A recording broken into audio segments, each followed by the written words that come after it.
It's fairly well known that President Trump and I have had our differences. But after years during our administration that saw the politicization of the FBI, where during the tenure of Director Comey it was revealed that FBI agents were promoting political agendas in their official capacity. And I think the fundamental question is, are we going to have leaders who are for me or for us?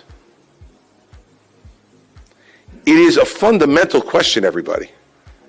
Because when leaders are for me, then every decision is made through the prism of what's best for me. The Commonwealth has the best brain power and the best workforce in the country.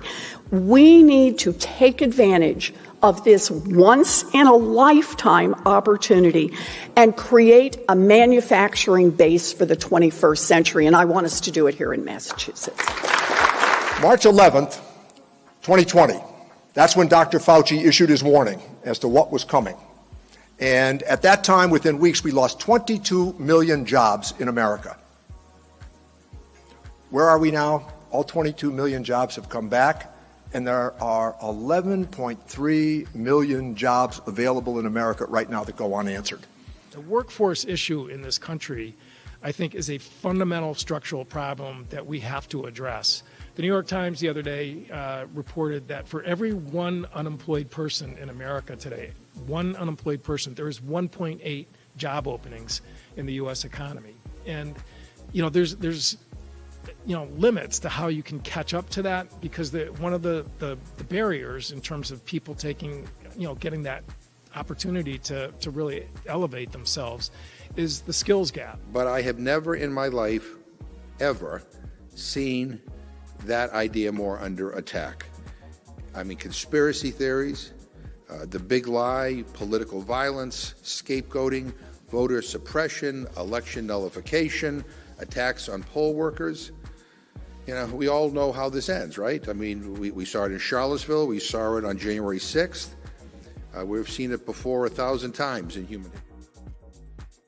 A third to a quarter of our childcare centers closed in the state during the pandemic. Women right now are at our lowest participation rate in the workforce as we've been since Ronald Reagan was president. Really, since 1988, all that wiped out. And a reason for that is childcare. It's because Alzheimer's is a bipartisan disease. It has no idea what party you are in. It affects everyone, every family, equally in terms of statistical probability. So, in the year 2000, I passed my first law, and that was to outlaw the homebound amendment.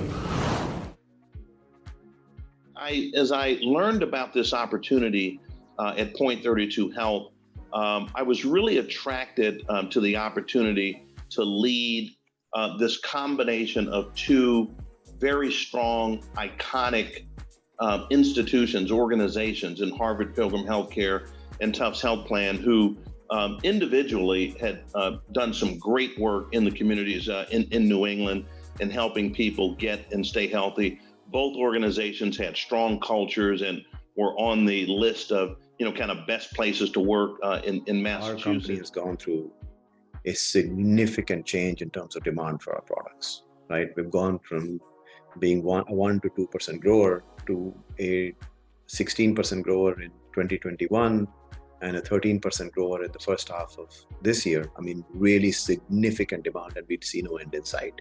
And that means you have to have not just commercial folks, you have to have good, solid talent in manufacturing and in supply chain and in distribution. And we were finding it very difficult to make sure that we retain the staff without burning them out. Long before resilience was a popular word. I would say that there were a number of the male students that actually welcomed us, but there were a number that really resented us being there. I do remember when I was a freshman, walking into the dining hall and saying, I'm not going to sit alone. So I just introduced myself and sat down at a table of male students. I found out later that they were the entire baseball team, but they were actually very nice to me. And, you just learn to kind of overcome, any reticence or insecurities you had and just, stick your hand out and introduce yourself to somebody.